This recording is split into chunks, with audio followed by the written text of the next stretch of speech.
روزانہ پیدل گھومیں اور طویل زندگی پائیں۔ ایک طویل تحقیق سے معلوم ہوا ہے کہ جسمانی طور پر متحرک رہنا یا صرف پیدل گھومنا بھی نہ صرف بہتر صحت کا ضامن ہے بلکہ اس سے زندگی بھی طویل ہو سکتی ہے۔ طبی جریدے میں شائع ایک تحقیق کے مطابق امریکی ماہرین نے 36,000 افراد کی صحت کے ڈیٹا کا جائزہ لینے کے بعد ایک ماڈیول تیار کیا۔ ماہرین نے رضاکاروں کی خوراک سمیت مرنے والے افراد کے ڈیٹا کو بھی دیکھا اور ان کی طرز زندگی پر بھی تحقیق کی۔ ماہرین نے دریافت کیا کہ 40 سال کی عمر کے بعد جسمانی طور پر متحرک رہنا یعنی صرف پیدل گھومنا بھی نہ صرف صحت مند زندگی بلکہ طویل زندگی کی ضمانت ہے۔ ماہرین کا کہنا تھا کہ 40 سے زائد العمر افراد اگر یومیہ 1 گھنٹہ بھی پیدل گھومیں گے تو مجموعی طور پر ان کی زندگی میں 5 سال کا اضافہ ہوگا۔ ماہرین کی جانب سے تیار کیے گئے ماڈیول کے مطابق سب سے زیادہ یومیہ 160 منٹ تک پیدل گھومنے والے افراد کی زندگی میں مجموعی طور پر 11 سال تک کا اضافہ ہو سکتا ہے۔ ماہرین کا کہنا تھا کہ انہوں نے پیدل گھومنے اور طویل زندگی کے 4 ماڈیول تیار کیے جس میں سے سب سے کم وقت تک پیدل گھومنے کا ماڈیول یومیہ 50 منٹ تک کا تھا۔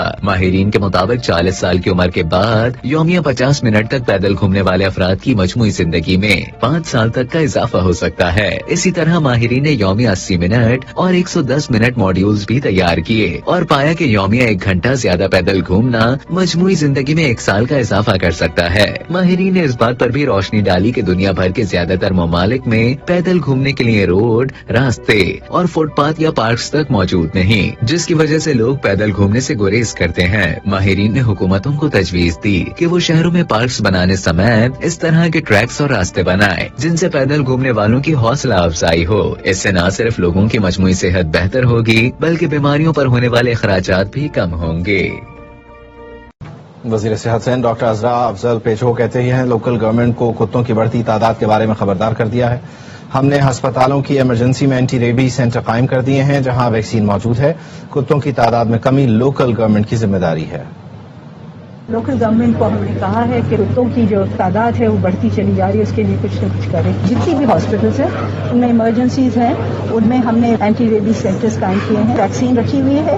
کتے کاٹ رہے ہیں وہ تو صرف ریبیز کنٹرول کا پروگرام دیکھیے وہ اس لیے وہ KMC کے حوالے کیا گیا تھا کیونکہ وہ لوکل گورنمنٹ کا کام ہے۔ کتے کی تعداد کم کرنا لوکل گورنمنٹ کا کام ہے۔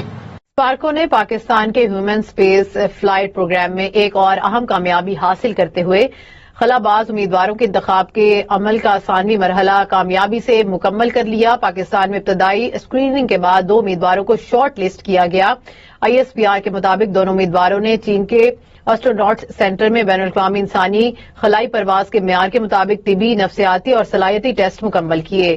شارٹ لسٹ کیے گئے امیدوار چین کے ایسٹروناٹس سینٹر میں 6 ماہ کی جدید خلا باز تربیت حاصل کریں گے۔ تربیت مکمل ہونے کے بعد ایک امیدوار کو رواں سال اکتوبر یا پھر نومبر میں چینی خلائی اسٹیشن پر خلائی مشن کے لیے منتخب کیا جائے گا۔ ISPR کا بتانا ہے کہ یہ تعاون فروری 2025 میں وزیر اعظم شہباز شریف کی قیادت میں طے پانے والے 2 طرفہ ایسٹروناٹ کوآپریشن معاہدے کے تحت ممکن ہوا۔ یہ تاریخی اقدام چینی حکومت کی مضبوط حمایت کا بھی عکاس ہے۔